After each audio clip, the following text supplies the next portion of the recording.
In the summer of 1947, a new country came into existence, and almost immediately, it faced a humanitarian crisis larger than almost anything the modern world had ever seen. 10 to 20 million people uprooted from their homes. Families split across a border that didn't exist a few weeks earlier. Trains that crossed that border sometimes arrived carrying no survivors at all. This isn't the version of Pakistan's founding you'll find in most textbooks, the one with flags and speeches and a single triumphant date. This is the story underneath it, the ordinary people who paid the price for a nation's freedom, and the decisions, made in a matter of weeks, that changed the course of millions of lives. This is the untold story of how Pakistan was born. Section 1. Land of Many Peoples. To understand what happened in 1947, you have to understand what British India actually was. It wasn't a single, unified nation the way most countries are today. It was a patchwork of hundreds of princely states, provinces, languages, and religions, held together for nearly 200 years by British colonial rule. Hindus made up the majority of the population. Muslims were the largest minority, roughly a quarter of the population, but they weren't spread evenly. In some regions, particularly in the northwest and the northeast, Muslims formed local majorities. As the independence movement grew stronger through the early 20th century, a critical question emerged. What would happen to India's Muslim population once the British left and power was handed to a democratically elected government? The Indian National Congress, the largest political party, argued for a single, united, secular India where all religions would have equal rights. But the All India Muslim League, led by Muhammad Ali Jinnah, grew increasingly convinced that in a Hindu-majority democracy, Muslims would become a permanent political minority with little real power over their own future. By the 1940s, the Muslim League's demand had crystallized into something specific: a separate, independent state for Muslims, to be called Pakistan. What started as a political disagreement was about to become one of the largest population movements in human history. Section 2. 5 weeks to draw a border. When Britain finally agreed to leave, the timeline that was set was almost impossibly short. Lord Mountbatten, the last British viceroy, announced that independence would come in August 1947, less than 3 months after the plan was finalized. Compared to the original 1948 target, this was a massive acceleration, and it left almost no room for careful planning. The most consequential task, deciding exactly where the new border between India and Pakistan would run, was handed to a British lawyer named Cyril Radcliffe. He had never visited India before. He was given just 5 weeks to divide 2 provinces, Punjab and Bengal, regions where Hindus, Muslims, and Sikhs had lived side by side for generations, sharing villages, farmland, and marketplaces.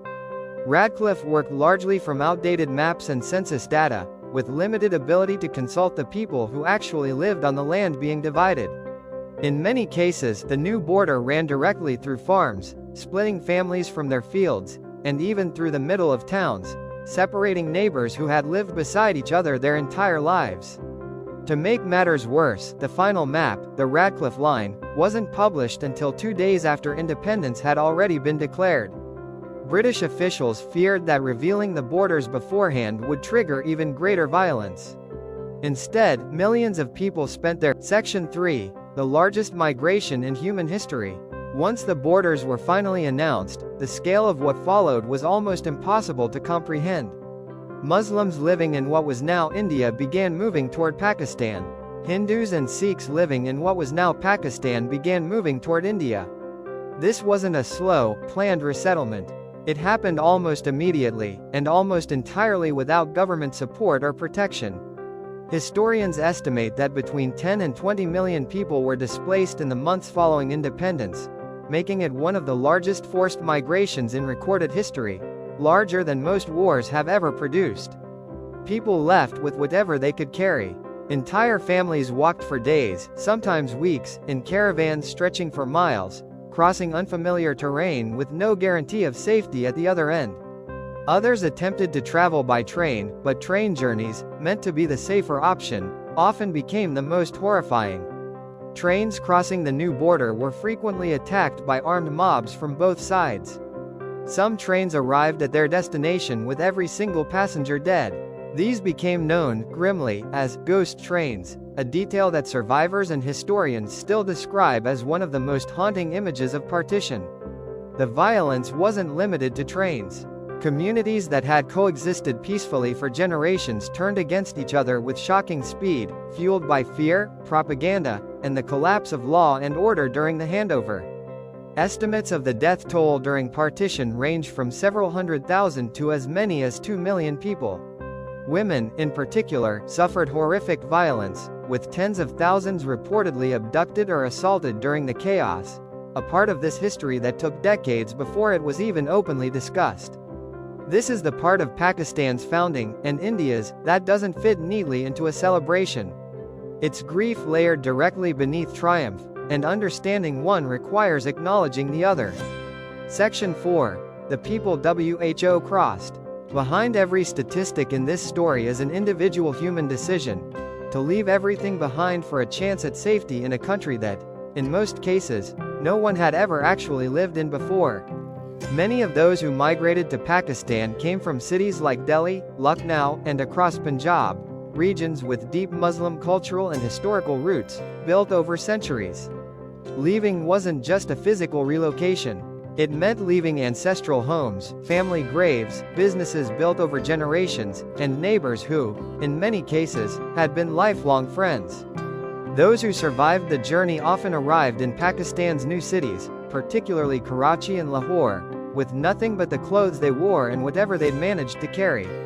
Refugee camps sprang up almost overnight, overwhelmed and under-resourced, as a brand new government tried to simultaneously build a functioning state and absorb millions of displaced people at the same time. And yet, out of this devastation, something remarkable happened. Communities rebuilt. Families who arrived with nothing became the foundation of new neighborhoods, new businesses, new generations. Many of the elders honored during Pakistan's Independence Day celebrations today are the direct survivors of this crossing, people who carried both the trauma and the hope of that migration for the rest of their lives. Their story is, in many ways, the real founding story of Pakistan, not just a flag raised in a ceremony, but millions of individual acts of survival, sacrifice, and rebuilding that happened in its shadow. Section 5. A nation built from loss and hope. In the years that followed, Pakistan had to build itself almost entirely from scratch, with a fraction of the infrastructure, institutions, and resources it needed, while simultaneously absorbing one of the largest refugee populations in modern history.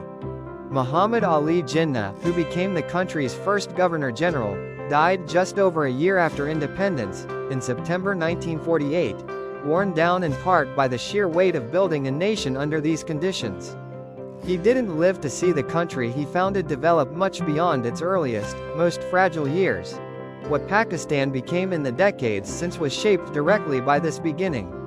A country built by people who had lost everything once already, and who understood, in the most personal way possible, what it meant to start over.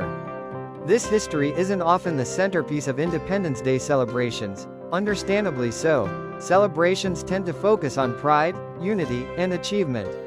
But understanding the human cost behind Pakistan's founding doesn't diminish that pride. If anything, it deepens it. It transforms the story from a simple date on a calendar into a testament to what an entire generation endured and rebuilt, often from literally nothing. Closing section. The story of Pakistan's birth isn't just about political negotiations, borders drawn in 5 weeks, or a midnight ceremony in Karachi. It's about the millions of ordinary people who lived through one of the most difficult chapters in modern history, and who, despite everything, built a nation anyway.